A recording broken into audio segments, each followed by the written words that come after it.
Welcome back to Teshkid FX for another Polygon Matic price prediction update, and in this video I'll be giving you the latest developments that have been happening here on the Polygon Matic chart, and also give you the short-term and the long-term scenarios that I'm expecting to play out. And allow me to start the video here on the daily chart by first giving you a recap of what has been happening, and also give you the long-term scenarios where you can see that Polygon, from these low prices that he had been trading within, we saw a very nice bounce to the upside, making it to an all-time high at around the $2.9 mark in what I'm terming as a higher Elliot wave count 1 to the upside. And after seeing the all-time high, we started the bear market where we had been seeing low prices in this ABC corrective structure, which took us back to around the $0.32 mark in what I'm terming as a higher Elliot wave count 2 to the lower side. And after seeing the low for that second wave, whatever we expect next is a bounce to the upside in the formation of this higher Elliot wave count 3, and this is what I'm expecting on the long-term scenarios. And using the trend-based Fibonacci, I have sketched out a minimum target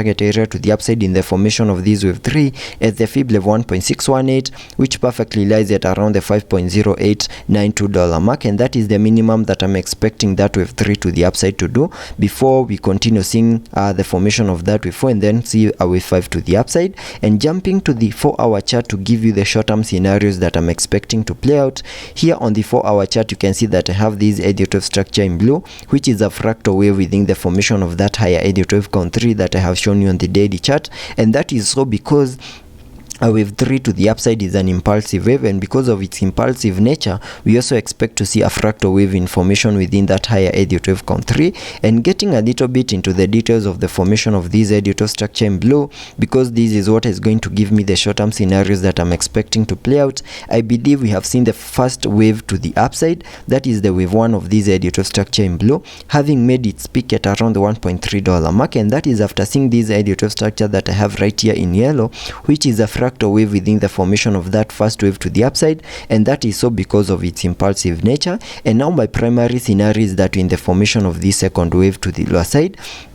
and this is what is going to give me the short-term scenarios that I'm expecting to play out. And because a second wave is a corrective wave, you also expected to see an ABC corrective structure, and there are two ABC corrective structures that we can have here on the charts. And the very first ABC corrective structure is this one in yellow, having this as the wave A. Then whatever we are seeing at the moment is the formation of that wave B, and once we see the high for this wave B, then we can expect another movement to the lower side in the formation of this wave C to fully maximize the formation of that second wave to the lower side. And using the Fibonacci's, connecting them from the high of that first wave, that is the wave A, to the low of that wave A, that gave me a minimum retracement area to the upside in the formation of this wave B between the fib level 0.618 and the fib level 0.95 the fib level 0.382.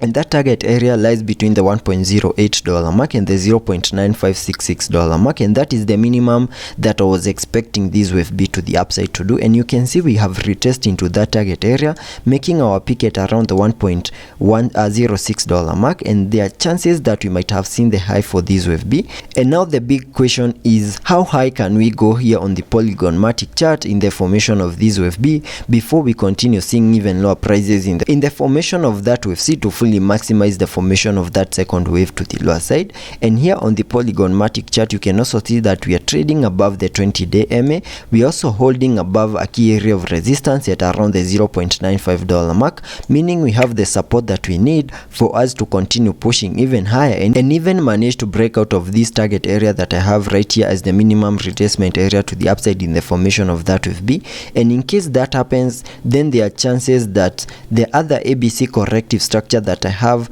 right here, where I'm assuming that we have seen the low for that wave C, because I'm terming this as the wave A, then we saw a wave B making its peak at around the $1.17 mark. Then we continued pushing low in the formation of this wave C, making a low at around the $0.74 mark in what we can term as the low for this second wave to the lower side. And if that is the case, then whatever we are seeing at the moment could be the start of that wave 3 to the upside, that is this higher Elliot wave count 3 that what we expect using this Elliot wave structure in blue, and that could be the start of that higher Elliot wave con 3. But for us to have confirmations that in the formation of that wave 3, we need to manage to break above the wave 1 high. So in case Polygon Matic is not able to manage to break above the wave 1 high, and we continue holding above within this red target area that I have right here, then the correct ABC corrective structure to use is this ABC corrective structure that I have right here in yellow, where I'm expecting one more new low in the formation of that wave C to fully maximize the formation of that second wave to the lower side. So that is what I'm expecting to play out here on the short term and also on the long term scenarios here on the Polygon Matic chart. And if I also take a look at the indicators to see what movements will be supported here on the RSI, we are trading at around the 57 mark, meaning we have massive room for us to support any movements to the upper side and also to the lower side. Also taking a look at the MACD, here on the MACD we have printed a bearish cross, meaning lower prices are still coming our way. So let's be patient and see how that plays out, and I'll keep you updated.